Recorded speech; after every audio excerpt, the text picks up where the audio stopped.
Assalamualaikum warahmatullahi wabarakatuh.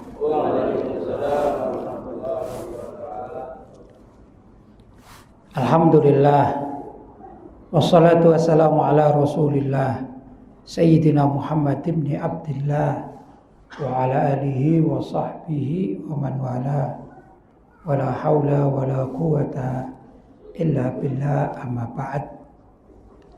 Hadratul mukarramin, ma'asyiral ulama al-fudala, ma'asyiral asatidha al-kurama, bapak-bapak, ibu-ibu, hadirin hadirat yang dirahmati oleh Allah. Alhamdulillah, malam hari ini saya bisa bersilaturahim dengan bapak-bapak dan ibu-ibu. Mudah-mudahan silaturahim ini dicatat oleh Allah SWT sebagai amal ibadah yang pahalanya untuk kita semua dan dilipat gandakan. Allahumma amin. Dikatakan, ana urid wa anta turid wa nahnu nurid wallahu fa'alun lima yurid. Terkadang aku menginginkan dan engkau juga menginginkan, serta kita semua menginginkan. Tapi wallahu fa'alun lima yurid, Allah lah yang menentukan segala sesuatu. Saya datang ke tempat ini, alhamdulillah, di samping bisa bersilaturahim, sejatinya ingin menyampaikan banyak hal. Namun ada sedikit kendala bagi saya ini. Jadi seminggu yang lalu tertimpa sedikit kurang sehat. Kalau di Jawa Timur itu musimnya batuk, pilek. Sama ya di sini juga? Oh, sama. Suara saya ini biasanya lantang ya. Mungkin suatu saat bapak-bapak, ibu-ibu pernah dengar entah di mana itu ceramah saya lantang gitu. Kok sekarang jadi agak slow gitu ya. Ya ini alhamdulillah sudah bisa bicara ini. 2 hari yang lalu itu muales bicara sih. Jadi ya begitulah. Makanya itu dikatakan ana urid. Terkadang saya menginginkan sesuatu. Wa anta turid, dan kalian atau engkau menginginkan sesuatu. Wa nahnu nurid, kita semua menginginkan sesuatu yang sama. Wallahu fa'alun lima yurid, tapi Allah yang menentukan segala sesuatu. Mudah-mudahan walaupun suara saya banyak berkurang, volumenya tidak bisa full gitu ya, tapi mudah-mudahan masih bisa menyampaikan, mudah-mudahan ada manfaatnya. Allahumma amin. Ini di Pasar Minggu atau di mana namanya? Kalibata ya. Ini saya masih sangat mending gitu. Bisa bicara gini mending ini. Suatu saat saya ini diundang ke luar pulau. Ala kulli hal saya bawa murid dan murid saya bisa ceramah. Saya datang ke suatu pulau. Begitu sampai di sana itu nggak punya suara sama sekali. Jadi saya hanya muqaddimah ngisi, suaranya begini waktu itu. Assalamualaikum warahmatullahi wabarakatuh. Kemudian berikutnya saya minta murid saya mendampingi, itu yang melanjutkan ya ceramah. Makanya di sini masih terhitung sangat mending saya bisa bicara. Ya begitulah ketentuan dari Allah Subhanahu wa ta'ala. Bapak-bapak dan ibu-ibu yang dirahmati oleh Allah, tadi disampaikan semoga kita bisa mendapatkan bekal untuk atau nambah bekal ya untuk hidup di dunia, sekaligus untuk mempersiapkan bekal di akhirat. Orang kan tidak tahu ya, tidak tentu kapan kita dipanggil oleh Allah, tidak tentu. Ya, Yang kemarin sehat, sekarang sakit, besok mati juga ada. Yang kemarin sakit sudah. Orang bilang ini calon mati. Ternyata hari ini sehat, besok bisa olahraga. Ya ada. Tapi persiapan kita untuk menghadap Allah ini yang terpenting. Terutama bapak-bapak dan ibu-ibu yang dirahmati Allah, kita sekarang bisa dikatakan pada zaman akhir atau akhir zaman.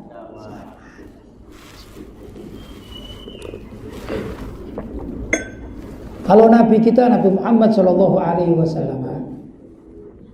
hidup 14 abad silam, itu dikatakan Nabi akhiruz zaman. Padahal 14 abad sih 1400 tahun yang lalu. Itu loh Nabi Muhammad sudah dikatakan Nabi akhir zaman. Nah kita ini sudah berapa lama ini ya? Jadi sudah, kalau dalam bahasa nahwu kita barangkali sudah muntahal jumu gitu ya. Sudah akhiran masa ini ya, muntahal jumu. Cari sebelah sananya sudah gak dapat ya ini ya. Maka perlu kalau kita mempersiapkan diri apa yang harus kita lakukan di akhir zaman. Ada beberapa riwayat hadis. Walaupun hadis-hadis ini banyak yang dhaif, tapi kalau untuk untuk tambih perhatian ya, targhib, untuk memotivasi itu ya boleh-boleh saja. Ada beberapa riwayat walaupun tidak secara mutlak dikatakan, tapi ini kumpulan dari maknawi hadis-hadis itu, bahwa umat Nabi Muhammad SAW itu hidup di dunia ini kurang lebih 1.500 tahun. Begitu. Sekarang ini tahun Hijriah tahun berapa ini? 1444.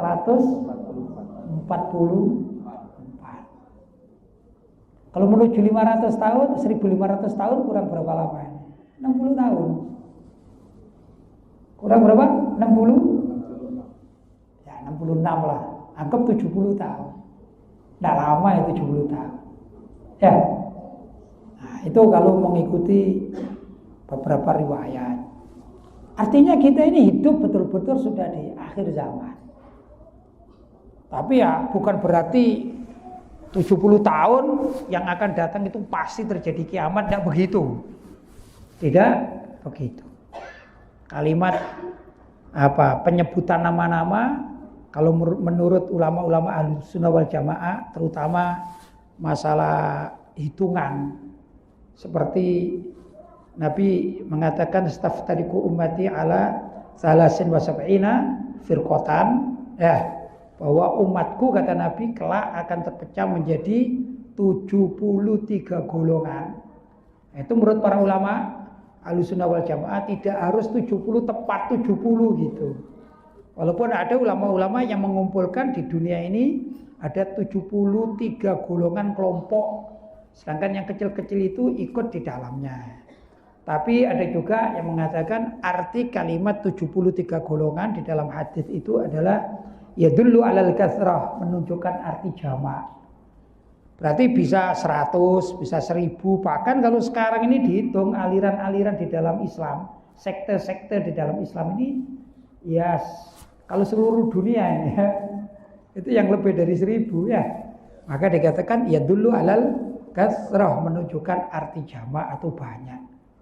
Demikian juga dengan penyebutan atau pengibaratan 1.500 tahun itu belum tentu tepat 1.500 tahun kemudian kiamat betul-betul terjadi. Ada kalanya juga bisa oleh Allah SWT ditunda, bahkan dipercepat.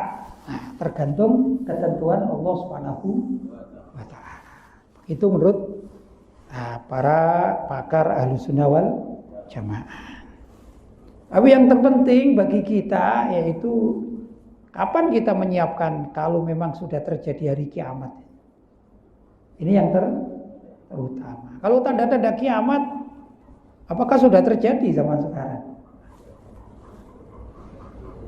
Menurut Al-Habib Abu Bakar Al-Adni Al-Masyhur, yang tidak selang berapa lama atau berapa bulan yang lampau wafatnya, maka ada istilahnya fikih tahawulat. Fikih kita ini di dalam dunia sehari-hari umat Islam itu kan tidak bisa terlepas dari hukum fikih atau syariat. Ya, kan begitu. Tapi ada fikih yang jarang dikupas, yaitu fikih tahawulat, yaitu terkait dengan hal-hal yang menjadikan kepedulian kita terhadap terjadinya hari kiamat. Wah, ini tanda-tandanya banyak sekali. Tanda-tandanya banyak sekali.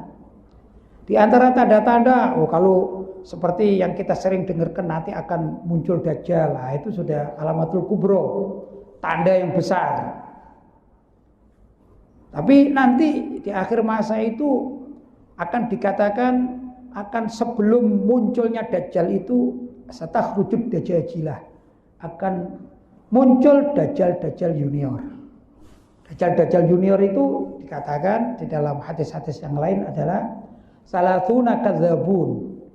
Apa salatuna kadzabun? 30 orang yang tukang bohong. Penipu-penipu tukang bohong, 30 orang. Padahal kalau sekarang dihitung jumlah pembohong berapa ya jumlahnya? Beratus-ratus. Ya. Nah, tapi itu pun dikatakan salatuna kadzabun ini adalah orang-orang yang mengaku menjadi nabi. Sampai mengaku menjadi nabi. Ya, itu salatuna kadzabun. Nah, itu sudah dekat sekali dengan kiamat. Tapi kalau kita ini alamat, barangkali alamat kiamat atau fiqhut tahawulat ini alamatnya masih sughra, alamat kecil. Tapi sudah banyak. Alamat kecil tapi sudah banyak. Paling tidak kita ini terhadap Al-Quran itu semakin lama semakin jauh ya. Kehidupan kita terhadap Al-Quran itu semakin lama semakin jauh. Kadang-kadang Al-Quran masih alhamdulillah kita baca. Al-Quran alhamdulillah masih kita baca. Tapi lebih banyak mana Al-Quran ditinggal sama dibaca ya kira-kira. Al-Quran ya ditaruh di situ sama dibaca, banyak mana ini kira-kira?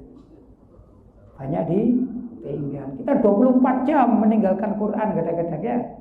Ya ala kulli halah, kalau hari Jumat kita baca surat Al-Kahfi, surat Yasin, masih melihat Al-Quran, masih alhamdulillah. Dalam keseharian kita banyak mana kita baca Quran dengan tidak baca Al-Quran? Lebih banyak tidak baca Al-Quran. Nah, itu pertanda apa? Hari kiamat itu semakin lama semakin dekat. Karena itu seorang peneliti dalam keislaman, pemerhati, ada yang mengatakan besok di akhir masa itu dikatakan ma baqiyal Islam illa ismu wa ma baqiyal Quran illa rasmu. Tidaklah Islam itu hanya tinggal namanya saja, dan tidaklah Al-Quran kecuali hanyalah tulisannya saja. Itu suatu saat bakal terjadi. Bagaimana Islam tinggal namanya saja? Ya namanya doang Islam, tapi apakah tiap hari mengamalkan ajaran Islam? Nah, ini perlu diteliti. Kalau orang tua kita zaman dahulu kala, kalau disuruh-suruh di masjid-masjid, itu yang dipelajari adalah kitab-kitabnya ulama-ulama zaman dahulu kala. Kalau di Betawi ini contoh kitab yang ditulis oleh Mufti Betawi Habib Osman bin Yahya. Saya nggak tahu sekarang masih dibaca nggak disuruh-suruh. Ya, apakah anak muda-muda juga mempelajari kitabnya? Karya siapa? Habib Osman bin Yahya, Mufti Betawi ya. Sudah nggak ada. Jangan kan gitu. Kita di masjid-masjid kita, surau-surau kita, musola-musola kita. Itu kalau zaman dahulu kala, ya saya masih kecil masih ingat ya. Itu namanya pujian, istilahnya pujian. Itu ya wujud kita bako mukhalafatul hawadithi. Wah, hafal semua orang kampung. Coba sekarang pemuda-pemuda sekarang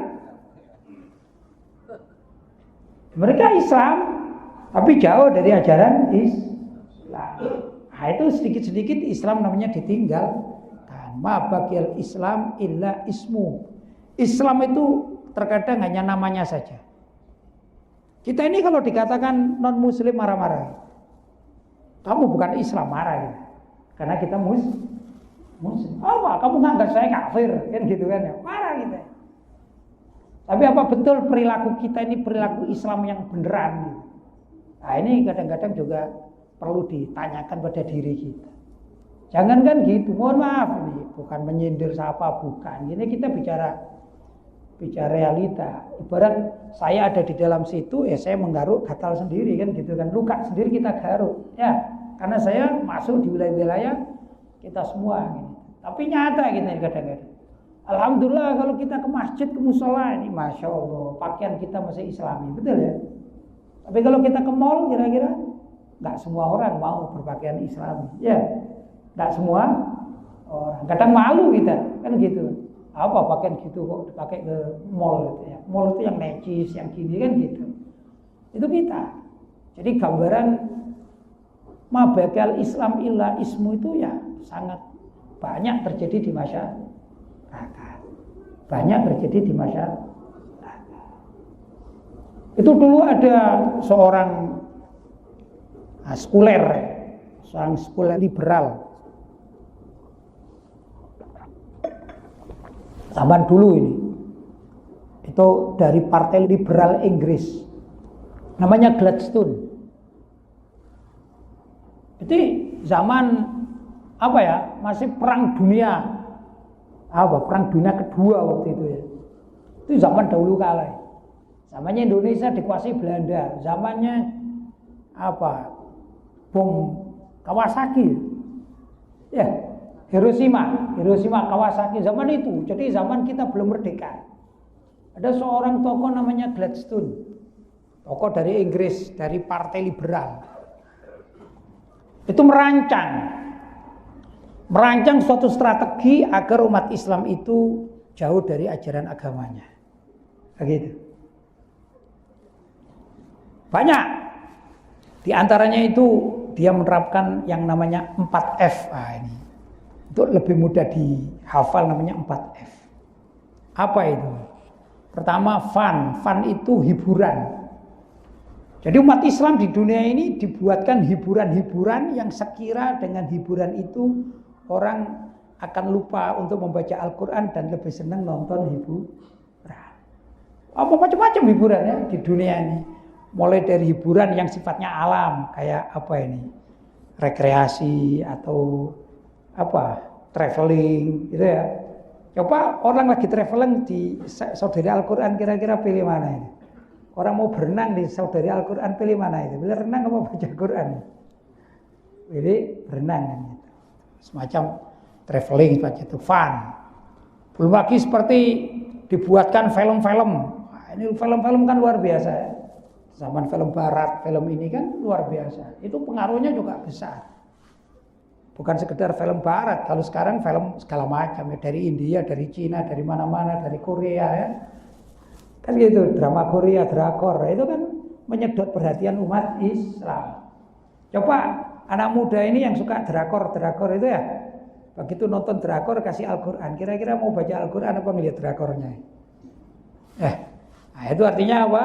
Bahwa kita ini disodori satu permasalahan yang menyebabkan kita ini jauh dari agama Islam. Paling tidak dari Al-Quran tuntunan kita. Itu namanya F pertama, fun. F kedua namanya food. Ini makanan. Food ini luar biasa. Makanan jadi maksudnya. Makanan jadi ini sangat memudahkan kita umat Islam. Betul ya? Sekarang macam-macam toko ini kan rumah makan segala macam ya. Belum sajian-sajian yang super kilat. Betul? Nah, ini menjadi kegandrungan kita. Bahkan orang zaman sekarang ini saking malesnya itu, tidak mau ke pasar, cukup telepon GoFood sudah sampai ke rumah. Ya, ini dipermudah semuanya. Nah, cuman sayangnya kita tidak menyadari bahwa sebenarnya masakan-masakan seperti itu kita tidak tahu kadang-kadang. Yang kita makan ini barang halal atau haram? Betul? Saya tanya, kalau kita makan daging babi, misalnya sate babi, halal atau haram? Haram kan? Tapi kalau tulisannya sate ayam, halal atau haram? Halal. Belum tentu. Mestinya belum tentu. Kita belum tahu talan nyembelihnya itu gimana ya. Hah? Iya. Di Malang itu ada namanya mik. Saya punya jamaah itu kerja di situ. Akhirnya keluar nih. Nah, itu begini nih. Jadi jamaah saya itu kerja di situ, kemudian keluar dia. 2 bulan kerja keluar. Kenapa kamu keluar? Katanya begini. Ya karena ayamnya itu bukan disembelih dulu. Jadi ayamnya itu dimasukkan air panas dulu, mati, baru disembelih, dipotong lehernya. Terus kita makan aja kan gitu. GoFood gitu ya. Enak ini. Loh, haram. Siapa bilang ini bukan babi ini? Ini mie ayam. Ya kan penyembelihannya gimana? Nah, itu kadang-kadang kita tidak sadar. Itu yang nyata, yang kelihatan, yang sudah ada yang tahu kan gitu ya. Makanya itu tidak mendapatkan sertifikat halal dari MUI kan gitu. Ini kan lagi rame juga. Ya karena begitu cara penyembelihannya. Itu juga milik Chinese yang bukan Muslim. Ya sudahlah, ini yang terjadi di kalangan sekitar masyarakat. Jadi apa tadi? Food, makanan. Belum bumbu-bumbu ini, kita beli bumbu-bumbu itu. Dulu kan pernah ya, apa Ajinomoto atau yang wah ini mengandung enzim babi. Ya, kan begitu. Wah, kemudian jadi pro kontra, ada mengatakan tidak apa-apa, ada mengatakan halal, ada mengatakan haram, pro kontra. Akan terjadi di masyarakat kita. Tapi ya kita mesti tetap aja beli. Betul ya? Kenapa? Ya itu sebenarnya adalah strategi orang-orang di luar Islam, khususnya yang saya tahu itu adalah dulu diskenariokan oleh Gladstone namanya. Salah seorang penganut Partai Liberal Inggris. Ya, orang kafir ya. Dan kita terpengaruh. Akhirnya orang itu kalau makan barang haram, entah itu sengaja atau tidak sengaja, akhirnya lama-lama beribadah itu sulit. Begitu. Coba di masjid ini kalau subuh kita ada full gitu. Hah? Full apanya? Full depannya. Ya kenapa? Padahal masyarakatnya banyak. Ini muslim semua rata-rata. Ya karena makanannya nggak jelas. Makanannya nggak jelas. Enggak, saya makan ayam ini. Ya ayam sembilannya gimana kan gitu. Oh ini daging sapi, ini bukan daging babi. Yang nyembelih siapa? Nah, ini kadang-kadang kita ini tidak tahu. Maka itu namanya food, makanan jadi ini pengaruh besar pada kehidupan manusia. Masalahnya jadi itu. Dan Nabi sudah mengatakan al-halalu bayyinun. Yang halal itu jelas. Nah, ini misalnya ini air, ini jelas ini. Kasih oleh takmir jelas halal, ya jelas halal. Al-halalu bayyinun. Wal haramu bayyinun. Yang haram jelas. Ada kucing ngeong-ngeong di sini sembelih haram jelas. Ya ada wong kucing. Daging kucing hukumnya haram jelas. Al-halalu bayyinun wal haramu bayyinun. Wa ma bainahuma umurun mustabihat. Tapi di antara yang halal dan yang haram itu ada perkara yang syubhat. Syubhat antara halal dan haramnya enggak jelas. La ya'rifu katsiran minan nas. Banyak orang-orang yang tidak tahu kata Nabi. Ya banyak orang enggak tahu. Kata Nabi, "Wa man waqa'a fi syubhat faqad waqa'a fil haram." Orang yang nekat makan barang syubhat, sesungguhnya dia telah makan barang haram. Itu Nabi. Kalau kita kan enggak asal daging, oh ya halal. Daging apa ini? Sapi, oh halal. Yang penting sapi, bukan babi. Padahal kadang-kadang kita tidak tahu aslinya gimana. Kekurang hati-hatian kita. Saya tidak tahu di Jakarta ini apa pernah terjadi isu atau gimana, saya tidak tahu. Tapi kalau di Jawa Timur saya pernah tahu. Ada penyembelihan sapi itu namanya sapi tiren. Murah Pak sapi tiren. Tahu enggak tiren? Mati kemarin. Jadi ada orang juragan-juragan yang sengaja cari sapi yang matinya kemarin, mati lah sakit itu. Mati kemarin, kemudian ditutup, kemudian disembelih murah. Misalnya sapi dalam kapasitas sekian kilo ya, sekian besar sekian itu, anggap saja kalau beli hidup itu 10 juta misalnya, ini bisa sampai 4 juta. Gitu. Kenapa? Karena mati duluan, disembelih, Pak. Ini kasus banyak terjadi. Dijual, Pak. Di mana dijual? Di pasar. Istri kita belanja di pasar. Kita memang tidak makan, tidak beli sapi itu, tapi kadang-kadang istri-istri kita ini beli, nggak tahu, bukan salah istri kita, salah yang jual. Masalahnya bukan salah tidak salah, dan itu kadang-kadang masuk di perut kita. Itulah akhir zaman, kehidupan akhir zaman. Coba kalau tidak percaya kita ini, kalau doa, orang zaman dahulu itu kalau doa, orang tua kita kalau doa, sekarang doa besok diijabahi oleh Allah SWT. Kita ini kadang-kadang Pak 24 jam sholat, 24 jam menangis di hadapan Allah. Tapi kalau kita doa nggak terkabul-kabulkan. Kita minta bisa berangkat haji, Pak. Luar biasa tujuannya mulia. Wah, pokoknya di masjid luar biasa. Subhanallah. Cuman nggak diijabahi, Pak. Ditutup yang ini dan segala macam, ada aja masalah. Kata Nabi, dulu ada orang zaman Bani Israel, ya begitu. Setiap hari ini doa, sholat, ibadah, tapi doanya tidak pernah diijabahi oleh Allah. Kenapa? Kata Nabi, "Amasyrabuhu haram," minumannya barang haram. "Amalbasuhu haram," amakaluhu haram. Ya. Malbas, pakaian yang dipakai ini barang haram. Terus makanannya juga barang haram. Fa'ena istajabu bi, bagaimana akan diijabahi oleh Allah? Barangkali kalau kita doa, sering doa nggak diijabahi, itu bukan karena Allah mendengar atau tidak mendengar kita. Mungkin makanan kita ini syubhat-syubhat. Mungkin minuman kita syubhat. Saya contoh ini ya, saya nggak tahu ini. Ini bukan menuduh ini ya, contoh aja. Ini air apa ini? Oh ya, ini apa? Air gelas itu apa? Aqua itu ya. Air mineral. Kita tidak tahu loh, Pak. Mineral yang dijual kita konsumsi setiap hari itu dari air apa? Kadang-kadang dari genangan. Itu genangan. Cuman dikasih apa ya? Kaporit dan segala macam dengan proses dan segala macam. Padahal mohon maaf ini kadang-kadang itu genangan itu. Mohon maaf ini kencingnya orang sak Jakarta loh ke situ semuanya. Kita nggak tahu, Pak. Artinya apa? Kadang-kadang kita minum nggak tahu ini apa aslinya ini. Orang zaman sekarang loh luar biasa, yang kotor, yang air yang sudah keruh sekali itu dengan zat-zat tertentu, dengan proses tertentu bisa jadi menyehatkan. Cuman kan kita ngerti barang najis tidak najis. Sekarang mohon maaf ini air kencing ditaruh di gelas ini, dikasih kaporit bening, Pak. Tapi air kencing. Kira-kira diminum halal atau haram? Tetap Kita kan tidak tahu. Kita tidak menuduh merek apa, tapi itulah yang terjadi dalam kehidupan kita di zaman sekarang. Itu namanya pengaruh food tadi?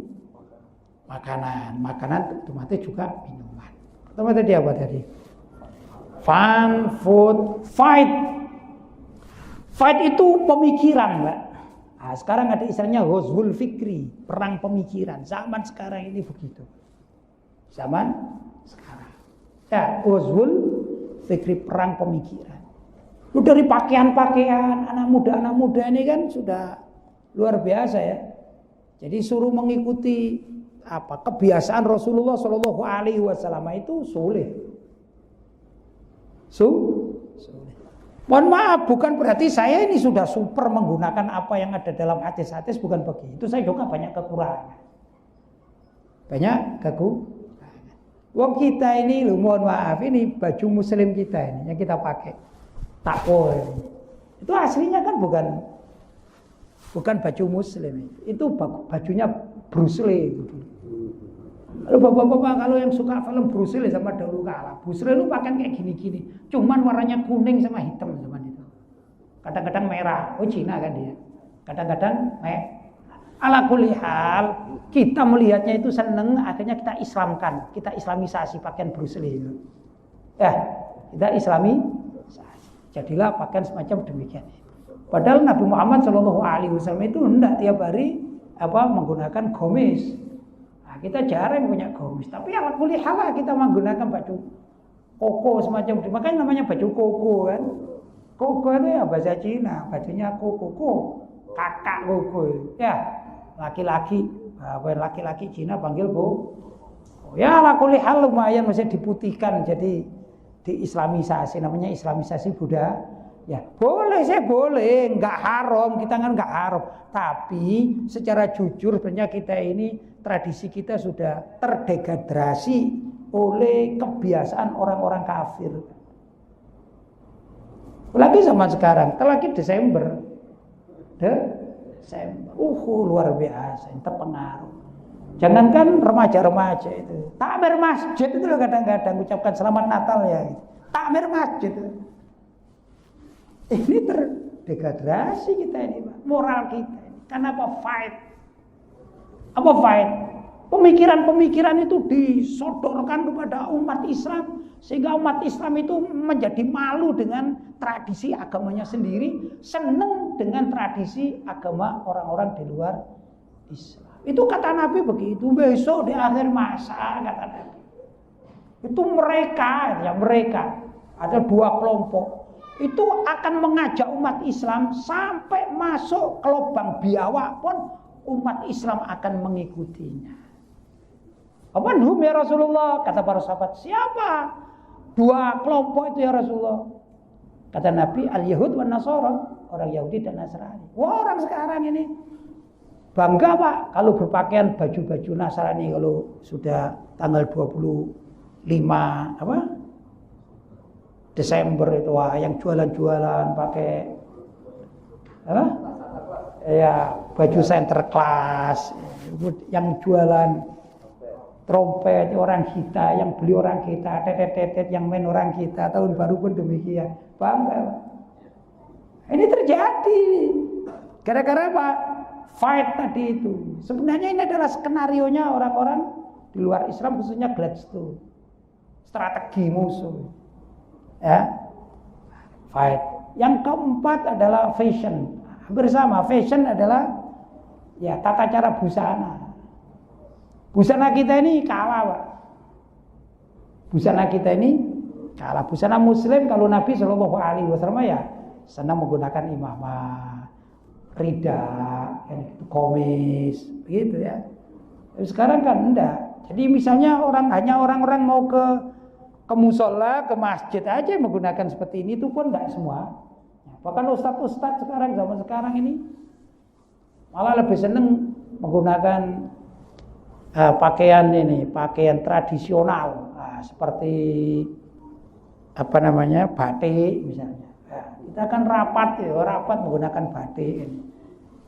Rapat menggunakan gomis. Kenapa? Saya kan Muslim kan gitu ya. Rapat menggunakan gomis, pakai imamah, sebagian kiai-kiai masih ada gitu. Tapi di kalangan jajaran kiai-kiai pun banyak yang luntur sekarang, Pak. Kalau rapat itu lebih suka menggunakan batik. Kita tidak mengatakan batik itu buruk, tidak. Tapi bukan pakaian Nabi itu. Artinya kita terdegradasi dengan budaya. Kebetulan batik ini budaya Jawa, Indonesia. Kita berarti kalah kan gitu. Ya. Nah, ini sebenarnya dulunya permainan dari Gladstone dan kawan-kawannya, yaitu orang-orang di luar Islam. Cuman kadang-kadang kita tidak menyadari. Ini yang sebenarnya berat bagi kita. Nah, bapak-bapak dan ibu-ibu, kalau kita misalnya kepingin kembalikan jati diri kita sebagai Muslim yang hakiki, ya kita mempelajari. Kita ini kan warga Aswaja ini, suka baca Maulid Nabi kan gitu. Itu aturan Nabi Muhammad semuanya tuh, kalau mau ditirukan ada semua di Maulid Nabi, tinggal kita mau melaksanakan atau tidak. Ya, nah, mudah-mudahan bapak-bapak dan ibu-ibu, waktunya sudah habis. Mudah-mudahan sedikit ini bisa mengingatkan kita, menggugah hati kita, sehingga kita lebih cinta kepada Islam, kepada Nabi Muhammad SAW. Semua tradisi-tradisi kebiasaan Islam ini perlu kita ajarkan di rumah tangga kita masing-masing. masing-masing. Barangkali itu sedikit dari saya. Kalau ada hal yang kurang tepat, mohon maaf yang sebesar-besarnya. Hadza ma aqulu lakum wal afu minkum. Wassalamualaikum warahmatullahi wabarakatuh.